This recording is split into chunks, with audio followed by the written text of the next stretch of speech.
say that necessity is the mother of invention. So I was born in Africa. I was born in Zimbabwe, and when I was 9, it was a hot summer day, and I heard the ice cream truck rolling down the street. So I rushed into the house, looked for my mother, and asked her for some money for ice cream.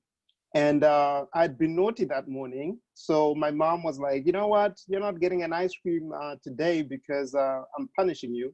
So long story short, I didn't get an ice cream that day. But what I did notice was that my neighbor's windows were dirty. So I went into the house, took my mother's cleaning supplies and a bucket, went over to my neighbor and pitched, hey, I'll wash your windows for $5. And she said, yeah. And that's how my window cleaning business started. And from that day onwards, I never had to ask my mom for ice cream money anymore. But I also got to learn how business can be liberating. So yeah, that's when I became a businessman, and I've been hooked on it ever since. Oh my goodness, amazing. Necessity. And sometimes, and what would you say was the thing? It wasn't only necessity, but also curiosity or courage, or what would you say the three elements that you think started back then that you still have today and that help you be successful in everything that you do in all your different businesses? Yeah, that's a really good question, Jessica. I think the first thing was that um, I felt helpless, right? Because I could see the other kids in my street having ice cream while I didn't have. And I started asking myself, how come my mother has the power to decide my ice cream destiny, right? So I wanted to put the power back into my hands. So that was kind of like element number one, where I really wanted to be in control. So I immediately knew the only way I could be in control is if I become self-sufficient, if I find ways to make money for myself. And the second thing was that I was comfortable to step outside the comfort zone.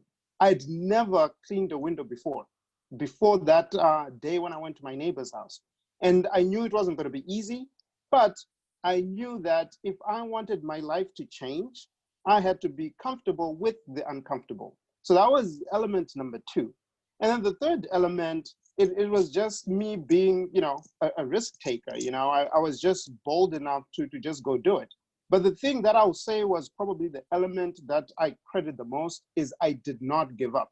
When I started cleaning the windows, I thought it was going to be a 30-minute job. I thought in 30 minutes, I'm going to be done. I'm going to be back home watching TV in my comfort zone and just relaxing. But, an hour in, I wasn't even halfway done. And in that moment, I knew like, okay, if I give up, my situation will never change. But if I just keep pushing through, then I'm on to something. There's an interesting quote by Jim Rohn that says, there are two pains in life, right? So there's the pain of discipline and then the pain of regret. And the pain of discipline weighs ounces, but the pain of regret weighs tons. So I knew if I was to give up, I was going to have this regret where I could have created something, but if I was disciplined enough to just finish through, there's less pain, although it's painful. So the third one is really just pushing through and never giving up. So those are the three elements. Amazing. And you started that so young and just continued and continued. So what would you say, because you've had a lot of experience, when do you know when it's a good time to push through or to pivot, to change, to give up? Because sometimes it is a good time. How do you know? Well, it all depends by situation. But I actually wrote a book that's coming out in July that talks a little bit about that. I think the first thing you need to do is seek your why. Because once you're very clear with what your why is, you'll be able to push through it because you have clarity as to what your life's purpose is about. And pivoting also doesn't mean that you are not still pursuing that why or that dream. Pivoting might just mean that instead of you, taking this route, you're going to take a little bit of a detour, maybe take the scenic route in order for you to get there. So, pivoting doesn't necessarily mean the destination changes. It might just mean that you arrive there a little bit later. Amazing. And just saying hello to people that are watching us live, either on Zoom, but also on Facebook. Hi, Liba.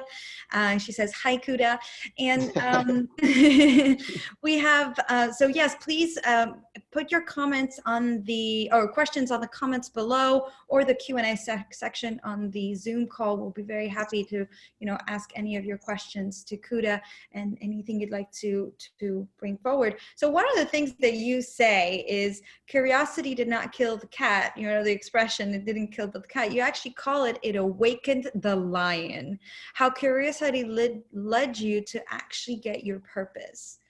Can you talk a little bit more about that? Yeah, this is kind of like a defining story of my life.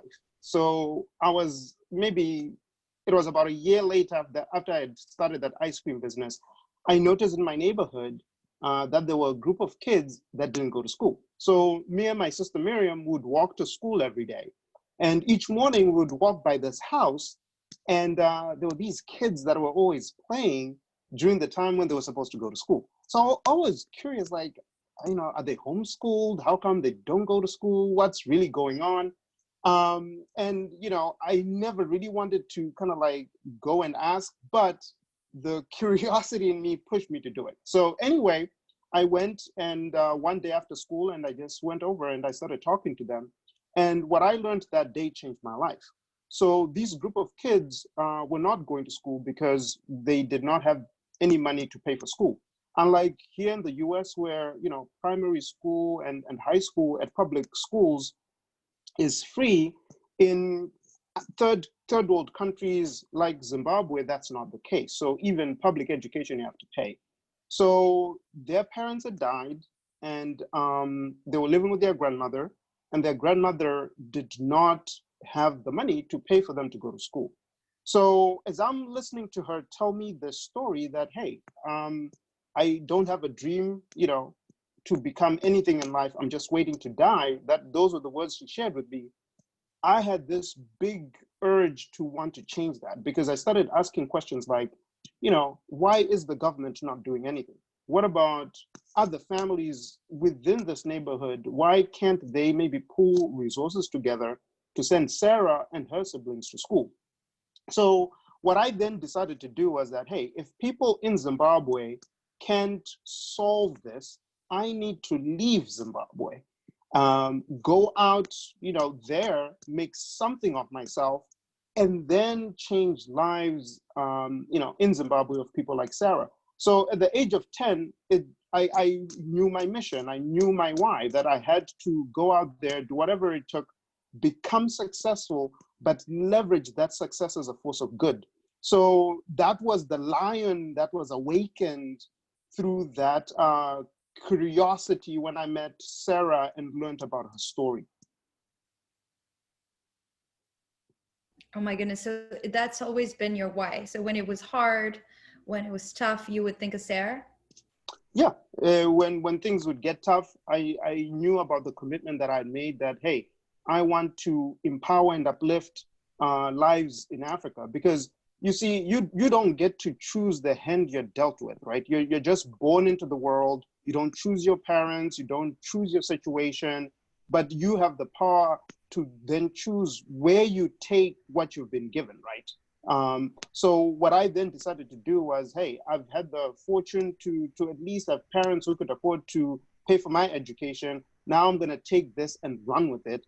And what I'm going to do is I'm going to also then try to help for those that, are not born, in a fortunate circumstance like I had. So that became my why, and it's still my why.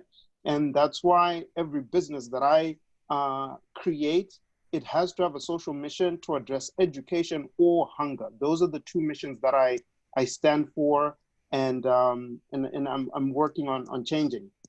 Amazing. And tell us, it wasn't easy for you to leave, was it? It wasn't something like it was normal, or was it? Was it something that, since your parents could afford you to go to school, does that mean that you were sent to the US, that they sent you? It wasn't really like that, was it? No. So my parents had the money to send me to school in Zimbabwe, right? So, high school and primary school. But when it came to coming to America, it was a whole nother ballgame, right? Just for perspective, the average income in Zimbabwe is around $400 at the time when I finished high school. And the average college, 4-year institution annual tuition is 20,000. So now you have a $400 income and a $20,000 annual tuition. It won't really work out. But, I don't negotiate with my goals. So when I had set that goal that, hey, I'm going to go to America, I was willing to do whatever it takes to make it happen. So when I graduated high school, I went and found a summer job and used the money from that job to pay for my SATs. So took my SATs, scored really, really well. And the game plan was I was gonna, apply, get a full ride scholarship and come to America. That was kind of like everything set. That was my game plan. And, I applied to maybe 30 institutions. And when the responses started coming in, I was getting accepted, but I wasn't getting the full ride. I would get $5,000 here when the full tuition is 40,000, and I didn't have the $35,000 gap to cover it. And ironically, my parents had asked me to hedge my risk, right, and apply to a university in Zimbabwe, which I did. And I got accepted into that university, and there were financing options that were going to fund my entire education. So now I had a Zimbabwean university with all the funding available and replies coming from American institutions with partial funding. And this is kind of like the moment I became a man, because I had to make the decision as to, am I gonna just take the easy path, the path of least resistance, and just give up on my dream of coming to America and just go to university in Zimbabwe? That's what a lot of people were expecting me to do. But what I did is I turned them down because I knew that that wasn't my why. It was plan Z for me. And I just wanted to focus on plan A. And it took me 2 years from the day that I turned down the Zimbabwean institution to when I finally got, the difference that I needed to fund my education, because Lynn University in Boca Raton had given me a Dean Scholarship, which covered 50% of my tuition.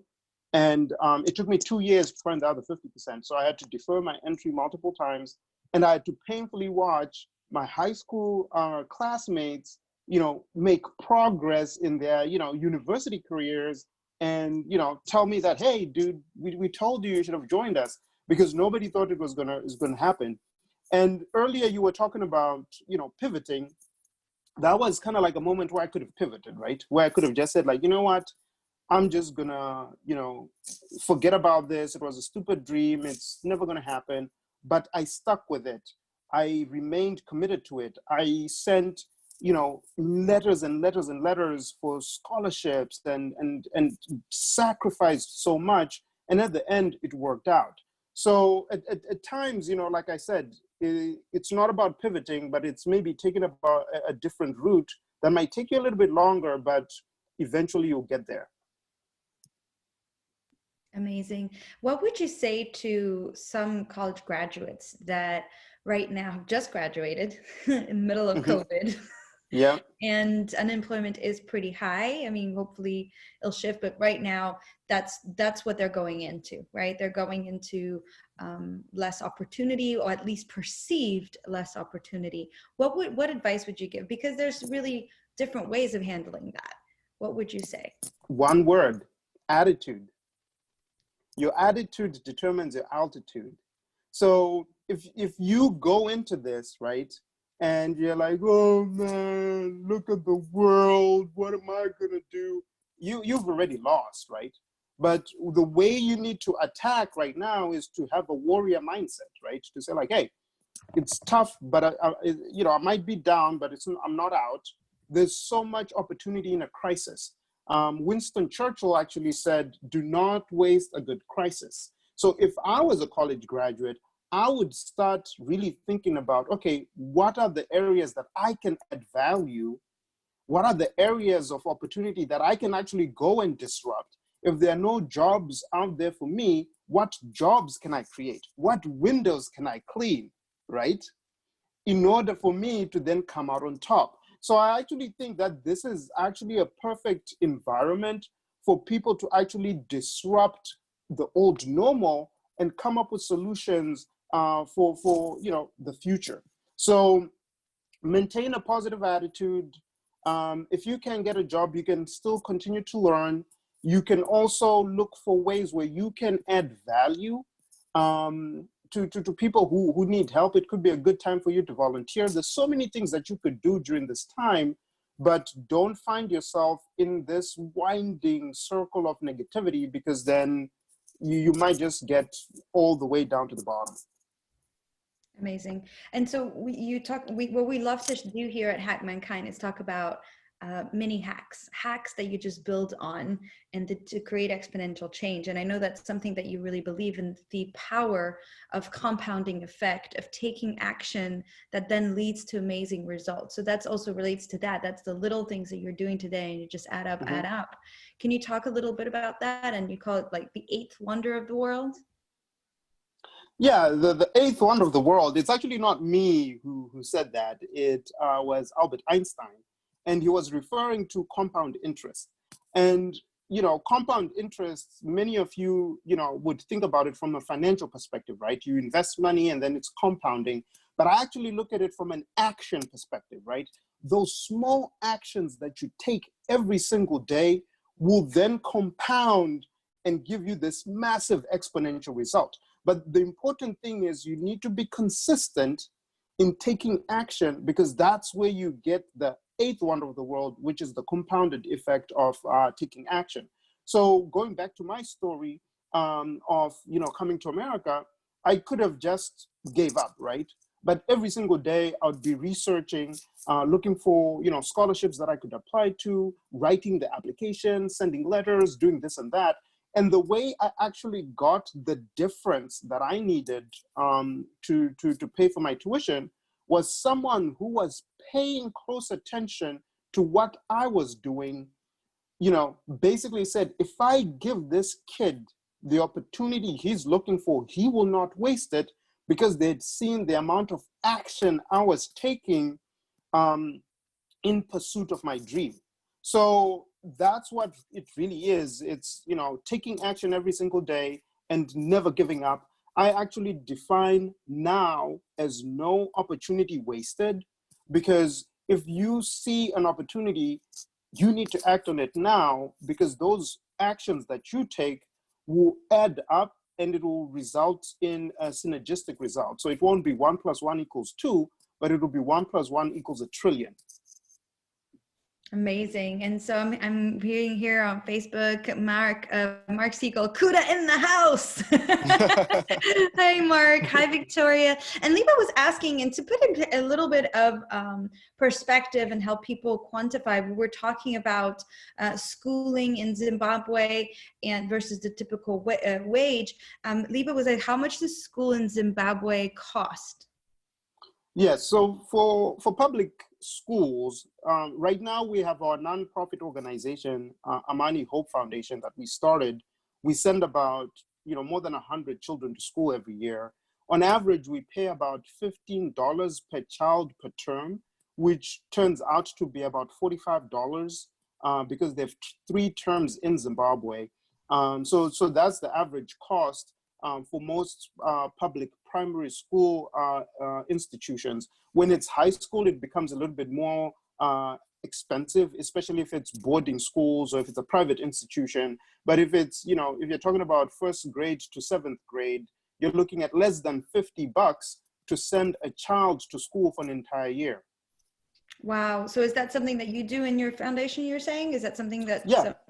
So in our foundation, we focus on orphans. So we look for children who don't have any parents, again, through the inspiration from little Sarah that I met, who was an orphan. So we look for orphans, and we support them by paying for their tuition, In some cases, we buy for their lunch because, you know, they come to school and they don't have any lunch. And we also buy their school uniforms and book supplies. So we invest more than the $50 per student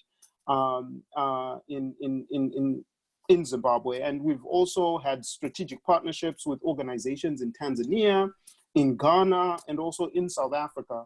So it's really all about, you know, looking for those that are less fortunate and helping them. Because you never know where you will find the next Nelson Mandela. So our job is to really use the resources that we have and empower those in need, because everybody is born with a gift. And the idea is let's give everybody the same level playing field and see what gifts they can contribute to the world. Amazing. And we're having some great comments. So Damon saying, I'm taking notes and it is so great for my sixth form. And Liba said, so it's $45 and you said that the average salary is 400. And she responded, I want to help. And Mark then answered, Nunbelievable is the best oatmeal raisin in the world. Cookies with a purpose. So is that the best way to help, is to get some cookies? What other ways that we can help and support? And before you say that, I want to personally thank you for all that you're doing. Like you talking about that, I could picture it and it just brought tears to my eyes. So thank you so much. How can we help? Well, for the Amani Hope Foundation, you can go to Amani hope.org. And I can type it out if you guys need to. And you can go and you can donate. So you can sponsor a child, you know, and, you know, we'll be able to send the funds. We have a list right now of more than 200 students that need funding that, you know, our organization, we currently don't have a budget for. So that's one way to help. If you're looking for something that's more US based, right? That's where Nunbelievable comes in. So Nunbelievable, you can help in a very delicious way by buying a box of cookies for yourself. Oatmeal raisin is my favorite as well, but you know, as a father, I can't really pick favorites, right? I love all my cookie flavors the same. I love that. And Liba says the same, like the double chocolate, that's very yummy too. Yeah, the double chocolate, that's our gluten-free cookie. And, you know, people actually are surprised that it's gluten-free, because with gluten-free, you know, confectionaries, they tend to have a weird taste. But we were able to find a secret formula that has enabled us to really unlock some good flavor profiles in that specific cookie. So for Nunbelievable, you can just go to nunbelievable.com and you can buy yourself a box of cookies. You can gift one as well. And what we will do is we will then take a portion of those proceeds and donate to partner nonprofit organizations that are fighting hunger. And, you know, they will provide meals to people who go to their soup kitchens. Amazing. So basically, if you haven't already understood, anything that Kuda does, any business he's involved in, will be fighting either education or hunger. So anything has a purpose that you're doing, and that's so beautiful. Those dreams are really huge. I was thinking, for, you know, you're talking about going to the US and all that, and we talked about the steps that you keep doing and having exponential growth. You also say something: dream big, start small, act now. Can you get into a little bit more detail on that?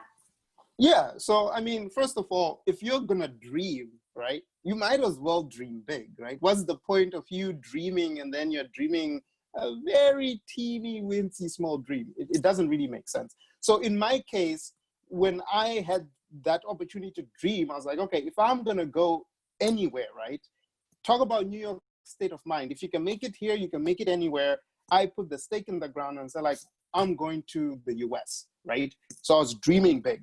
But I couldn't just achieve it that very moment. In Africa, there's a statement that says, if you want to eat an elephant, you eat it one bite at a time, right? You cannot swallow the entire thing, right? So even for me, like when I had the dream to come to America, I had to start small. And starting small was making sure that I had good grades every semester in school, because I wanted to position myself for that scholarship. Starting small means I took action every day, studying for my SATs and so forth and so forth. But it can apply to anything, right? So for example, you want to run a marathon. You're not just going to go outside and just run, the full marathon when you have never exercised before. You probably have to start by running a mile today, and then just building slowly up until you get to, marathon distance. And then the real important piece of that statement is acting now. Because if you have a dream and you don't take action, you know what? It'll just always be a dream. But in order for you to make that dream become reality, it requires you to take action. So there's a famous quote that says the two most important days in a person's life is the day you're born and the day you find out why. I actually remixed that quote and say that there are actually three important days in a person's life: the day you're born, the day you find out why, and each day you act on your why. Because if you're born and you know your why, but you don't take action, you're never going to achieve that why. So that's why it's all about dreaming big, starting small, so that you're not overwhelmed and you don't freeze because you're like, okay, how am I going to achieve this? So start small and just build on it. But you want to act now, because as you're taking action every single day, before you know it, you're in America, you're here, and your dream has come true. I love the energy. Amazing. 100%. Dream big, start small, act now, and every single day. Just take action, just do some sort of action, and things will show up. And like your example, like you were saying, I want to just touch base on that in case people missed it. And you said that what actually got you to come to America and do your studies, the missing financial aid that you needed was not direct correlated to a result of your actions. It was because somebody saw those actions you were taking and they came from another way. And I love talking about that.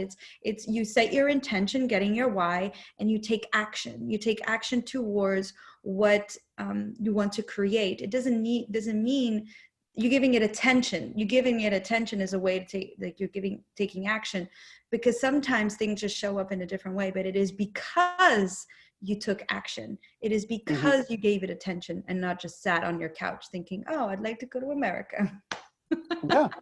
Yeah.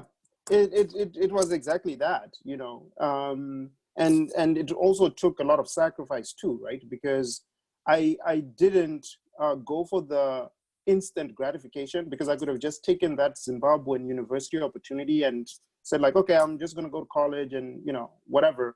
But I was willing to fight it out. I was willing to fight for my dream. I was willing to sacrifice for my dream. And sometimes that's what it takes. It takes that fight and, that sacrifice to get you there. 100%. And I can feel that Peter is itching to come and join the conversation. So, hi, Peter, welcome. Jess, I've got a trick question for you. For me or for Kuda? For you. Okay, great. Do you know who the best soccer player in the world is? Ooh, that's a little hard because I'm Portuguese. It's not. I can tell you who it is. He's not Portuguese? No, might be. He's sitting on the sofa wondering if he could be a great soccer player. Do you know who the best mathematician is in the world? Sitting on a sofa wondering if he could be a great mathematician. The people that we admire are the people that take action. They're not necessarily the best at what they do. They're not necessarily the most talented. They're not necessarily the most intelligent. They're not necessarily the most pretty. They're not necessarily the most athletic. They're the people that put themselves out there. And that's what, throughout everything that's been said here, that's what resonates with me so much about Kuda. It's a case of, okay, let's go at this. Kuda is no more, with love and respect to Kuda, Kuda is no more appropriate to be the person doing this than half the people that will be listening to this. The difference is the people that take action. And I think that's just so amazing, Kuda, in everything you've done. Although I do curse you for the 3 extra kilos I need to lose courtesy of your cookies. I am in one way just Kuda's best customer, and in another way the worst, because I bought like, I can't remember, like 10 boxes. I think it was 20 boxes actually. 20 boxes, yeah. Yeah. Because I was so struck with the mission that I was like, yeah, let's buy them. Then I'm like, crap, I can't eat them because I had to fly back out. So I ended up giving them away to children's homes, and like Kuda distributed them for me. So I'm like, on one scale, I'm like a really good customer. On the other side, I didn't actually eat very many, but they were. But you did feed a lot of people though, so I think you are a good right? customer in that regard. I mean, your mission, Kuda, is amazing. The one thing I would like to try and do, if you can, is I just want to help people in the States. So let's say that the average income in the US is $40,000 a year. If that was the average income, what would the cost of education be in the States in comparison to Zimbabwe? Do you see what I mean? I want to, because when you say numbers like 400, but I know that people in the West really can't comprehend that that's actually a lot of money, not a small amount of money. So if we were to take the equivalent access to education in Zimbabwe versus the United States, what are we talking about? So if I want to just make sure that I'm understanding your question correctly, are you asking how many people have access to education in Zimbabwe? No, I'm saying the cost of education. If I was in the States and I had $40,000 a year, and then in comparison to the cost of education in Zimbabwe, if I'm earning $400 a year, so I've got 100-fold the amount of money coming in. How much would the cost of education be in the States if you were to move Zimbabwe's education across?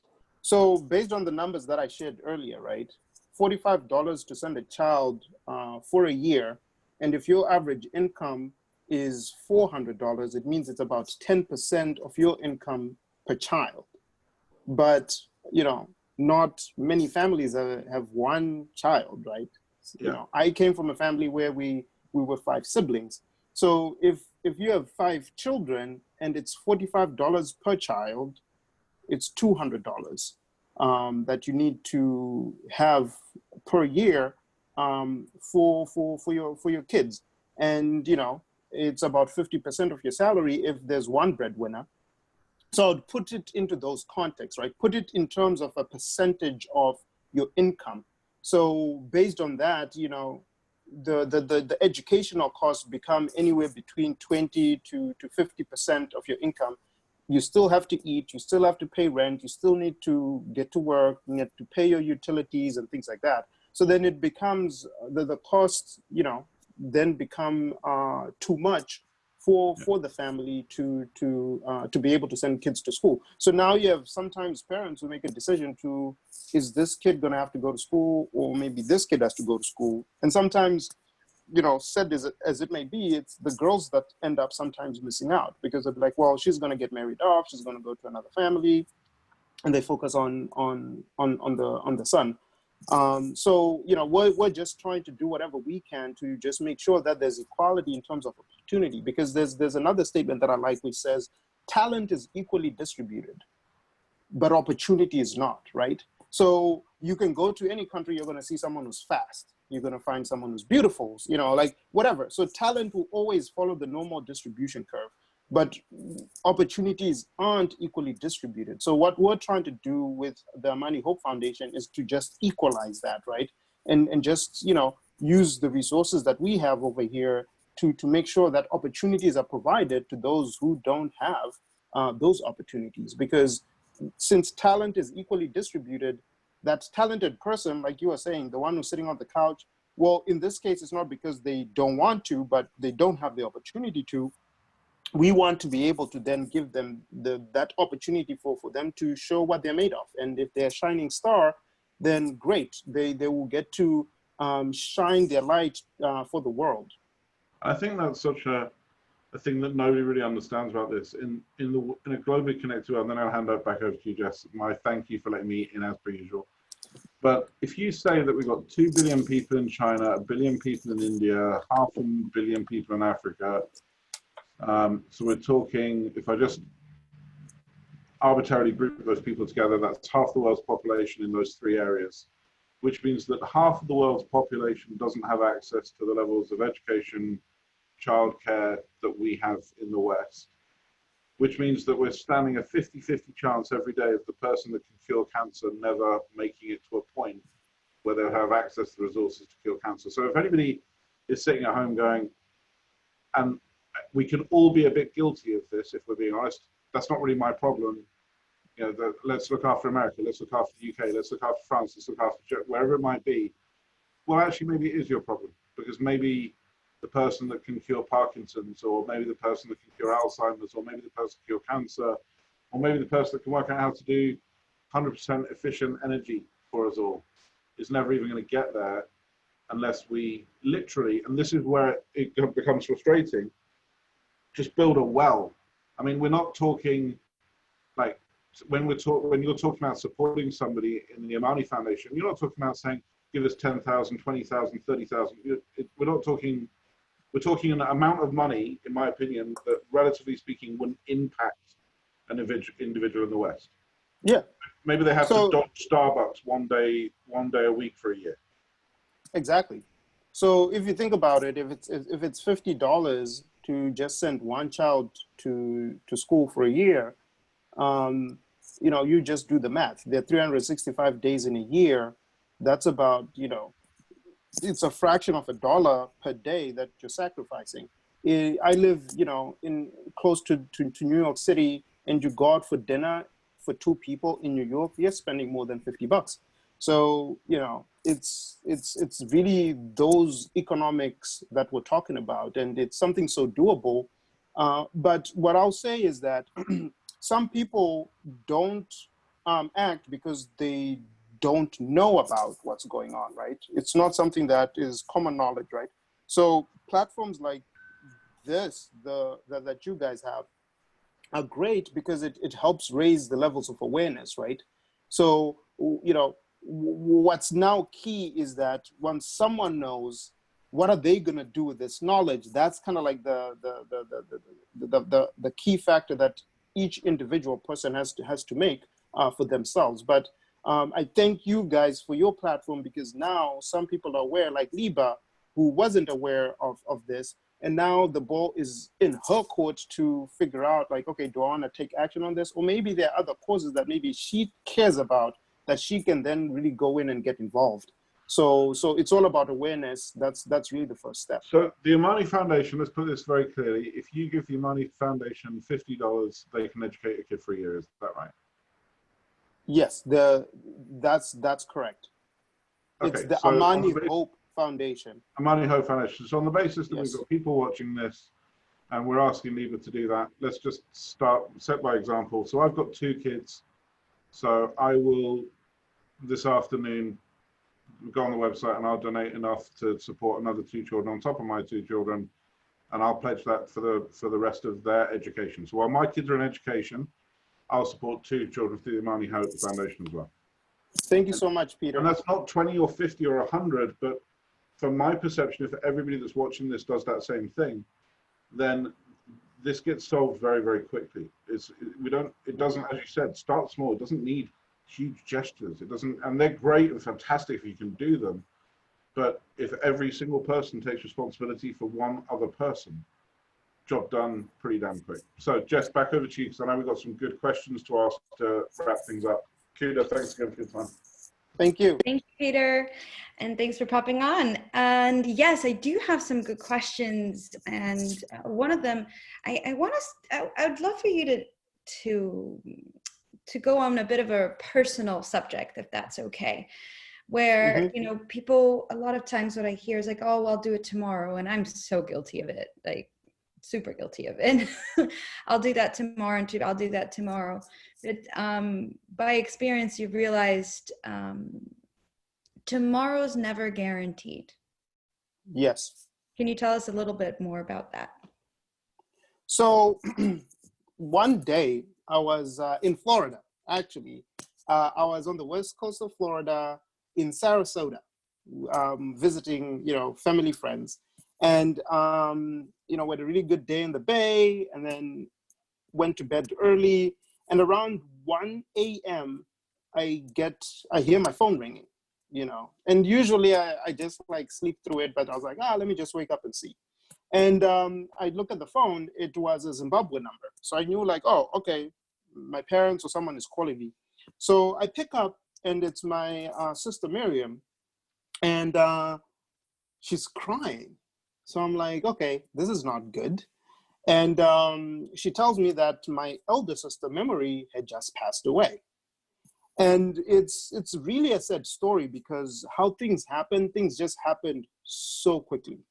So a few days earlier, Memory had just was just walking outside with her 18-month-old, and a dog just came out of nowhere and bit her.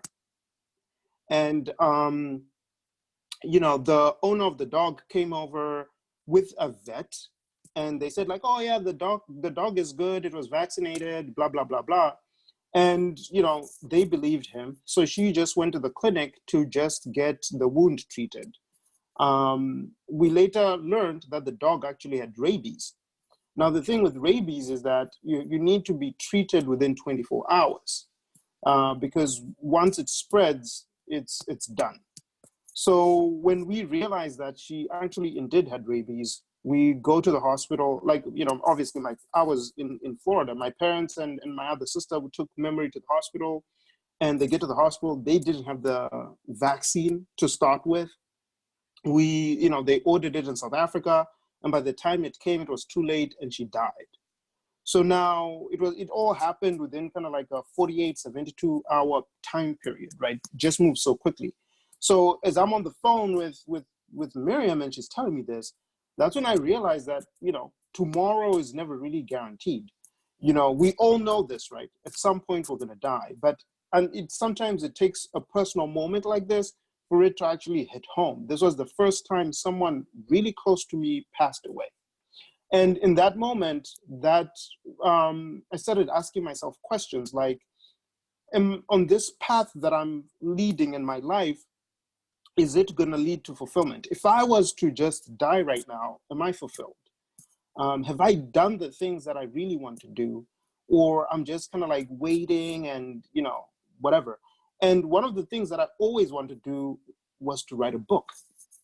And that is what actually led me to write the book that's launching in a couple of weeks called The Spear Method. It was really out of that, you know, notion of tomorrow is never guaranteed. So what can if I have this burning desire to write this book and give it as a gift to the world, let me do it now. Because you know, you never know what will happen, right? So the book is coming out in July, and it's obviously dedicated to my sister. But the life lessons that are in there, I've kind of like taken them by watching a lot of successful people and also through some of my life experiences. And what the SPEAR method stands for, S is seek your why. So remember earlier we were talking about you need to seek your why. It's super important for you to know your why, because if you don't know your why, you're just like living life without any direction, right? You are just kind of like rolling with the flow. But in order for you to have a purpose, a mission, a sense of direction, you really need to know the reason why you exist. What is your contribution on earth? Because if you pursue that, that's how you're actually gonna ultimately attain fulfillment. And then the P stands for plan, right? So once you know your why, you can't just lounge around and say like, okay, now I know it. You actually need to come up with a plan on how you're gonna make it happen, right? So it's super important for you to then come up with a plan, like what actions are you gonna take over the next 30 days, 60 days, 1 year? And seeking your why, it's a lifetime endeavor. So you actually even want to break down certain milestones so that you focus on achieving a certain milestone in this area of your life, and then the next milestone, and so forth and so forth. So planning is going to be key because it will enable you to execute efficiently. And E is execute, which in a sense is taking action, right? So once you come up with your plan, you have to take action because, you know, execution eats planning for breakfast. So if you come up with a solid plan and you don't execute, nothing is really going to happen. And then A is achieve. So once you've planned and once you've executed, you're going to achieve some sort of result. It's either you reach your goal or maybe 20% or whatever, but you're going to achieve something. And it might mean that your achievement might mean you go back to the drawing board and go back, re-strategize and go make another play. But that's how it goes, right? So think about a football game, right? American football, that is. You know, your goal is to get to the touchline and score that touchdown. But sometimes you gain, 10 yards and you get your first down, and then you come up with another play and, you do something, but you're making progress, towards your goal. So that's that step. And then the last one is repeat. And this one is super interesting because if you think about life, right, life is broken down into stages. So the first third of your life is about learning, right?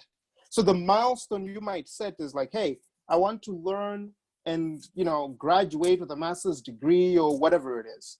So you apply the SPEAR method. And then once you've achieved that milestone, you repeat by then applying it again in your next phase, which is earn, right? Now you've finished learning, now you're earning. And then you do the earning piece, and then you get to a point where, okay, I'm done. I want to retire. And now I just want to contribute, give back, and make a difference in other people's life. And you repeat it again. You come up with a plan on how you're going to contribute, you take action, and then you're going to achieve. So that's what the SPEAR method is all about. And what's interesting is that as I was thinking about the framework by putting all the pieces together, looking at all these other successful people and some of the things that I went through in my life, is that the analogy for the spear is actually quite interesting. Because, for centuries, the spear has been the go-to tool for protection and also even warfare, right? Like even till today, you still have people using spears because they are super simple and super effective. And that's the same thing with this framework, super simple and, super effective. And it will last a lifetime similar to the actual spear. But what I also like about it is that a spear, you throw it towards a bullseye, towards a target, and your target is your why. But the amount of velocity you put in when you're throwing the spear actually determines if you're actually going to penetrate the target, or it's just going to bounce off, it's never going to reach. So the velocity you put as you're throwing the spear, that's the action you're going to take. So remember, we were talking about the compound interest of action. It all applies. So it's an interesting model. It's an interesting framework. I can't wait for people to read the book because I think they're going to get so much value, and I hope that they can actually apply it and hit their targets using the SPEAR method. Amazing. And so how can we find out more about the book, and is there a way to pre-register or get the information when it's getting released? Yes. So I will type the link in the comment section of this Facebook Live, and people can actually go there and see the book, and they can pre-order. And if they do it over the next 2 days, so before the 21st of June, they can actually help me pick the book cover. So I have 3 book covers that my publisher has given me, and I'm stuck, right? I can't really decide which one. They're all really amazing. I love all 3 of them, and I just need people to just go and vote and help me pick the winner. So I'm going to post the link right now, and I actually want you, Jessica, to even take a look and tell me which one you like. So give me a quick second, and we'll have the link up real quick. Amazing. I'll have a look. And so while you're looking that up, there's a few questions that I always like to ask during these interviews. And I'll give you a minute to pull those up, but you can already start thinking about it. And there's 2 questions. First is, while we were in quarantine, and I know you're in the New York area, which is pretty still, not really as open as other parts of the country or the world, what would be the one thing you would say that you have taken it as an opportunity since, less traveling? That's a big one for a lot of us, especially in this group of friends, and of where we do a lot of traveling, and all of a sudden we were all grounded in our home. So what was the one opportunity for you that you took during this time? So I was in the middle of writing a book. So the opportunity that I obviously maximized on was using the extra time that I had from not commuting to the office and things like that to actually focus on writing the book. I also used the time to read a lot, you know, so it gave me really good time to really read and connect with, you know, myself. But there was also some downside. The downside was my parents were supposed to visit me in May, and their flights got canceled. So now, you know, I'd last seen them a year ago. So now I have to wait and kind of like figure out when is the next best time to bring them over. But the things that I did during, you know, this whole shutdown is I spent a lot of time writing and reading. So those are the two things that I did.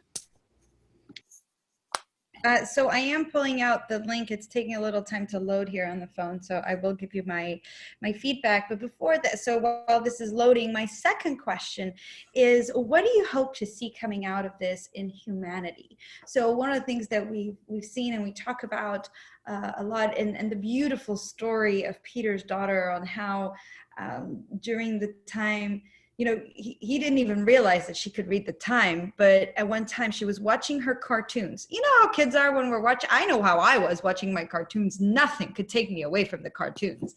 And she came to her dad, and I don't remember what time it is in Europe, but in New York at 7 p.m. or 6 p.m. It's time to cheer for the first responders, and everybody takes out their pans and pots and starts. And apparently she goes over, Daddy, it's time to cheer for the healthcare workers. Yeah. And he even said something like, "Oh, I didn't even realize she could read the time." It's such a beautiful example of the things that have been happening, the beautiful things that have been happening during this COVID time, and that brought us together. People spending more time with their family on the phone. I was talking to one of my girlfriends yesterday night, and she's like, I feel like I'm closer to everybody because we have all these happy hours and Zoom calls and things like that, and we're always connected. So there's a lot of beauty that has arisen from this, and lessons that we've learned during this time. What would you say is the one thing, if you had to pick one, that you would like to see humanity come out of this with? Yeah, for me, I think it just revolves on the most important thing, which is love. I would love for mankind to love each other more. And I think, you know, what COVID has really done, it's shown us that nobody is, you know, immune, right? It can affect anyone. Like, you know, like what nobody is kind of like indispensable, I guess. Like you were all prone to the same things as human beings.